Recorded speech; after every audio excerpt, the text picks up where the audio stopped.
Bonjour, c'est en compagnie de Roland Sœur de Pro Nature Sport. Bonjour Roland. Bonjour Denis. Ça va bien? Très bien, merci. Roland, ici on a un bloc de sel himalayen. On sait que c'est très bon, mais des blocs de sel, il y en a de toutes les couleurs. On a des blancs, des bleus, des rouges, des bruns, des jaunes.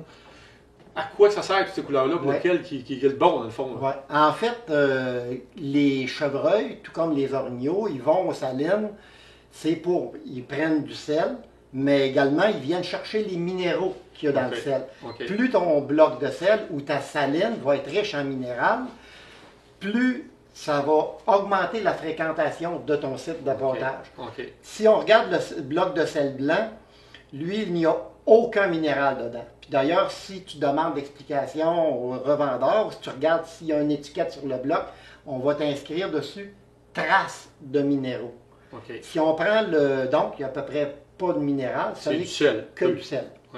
Si on prend des blocs de sel rouge, ils sont iodés, ils le colorent justement pour indiquer qu'il y a de l'iode à l'intérieur. Puis l'iode, c'est un produit qu'on incorpore au sel pour aider à combattre les piqûres d'insectes. Ça prévient des fois des infections. C'est ça que sert principalement l'iode. Si on regarde les blocs de sel bleu, c'est du cobalt. Puis le cobalt, lui, c'est un minéral que l'orignal, entre autres, a besoin en période automnale, qui est pour la période d'accouplement. Pré-accouplement et l'accouplement. C'est pour ça qu'on remarque que les orignaux rendus à l'automne préfèrent les blocs de sel bleu. Parce qu'ils viennent chercher le surplus de cobalt qu'ils ont besoin, ils vont le chercher là-dedans. Il y a également des blocs de sel jaune qui sont le soufre.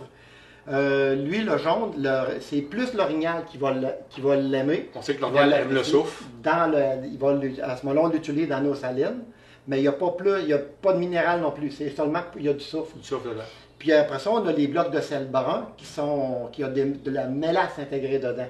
Ça, c'est le bloc qui, je pense, qui est le moins intéressant à utiliser parce qu'à cause du fait qu'il y a de la mélasse et qu'il est légèrement sucré, ça va attirer les ours. Là, tu as plus de problèmes qui fait les ours qui viennent fréquenter plus souvent et longuement tes salines.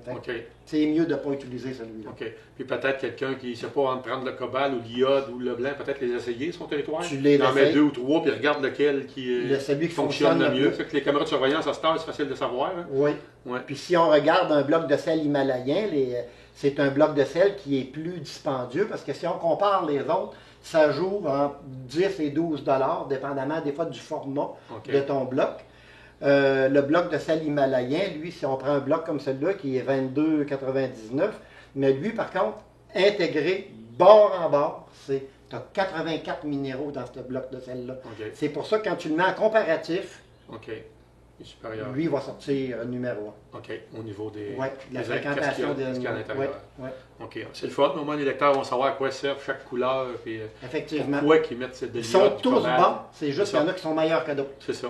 Puis ça risque de les essayer à notre endroit pour avoir lequel qui est bon. Merci Roland de tes trucs. Ça fait plaisir. Bon.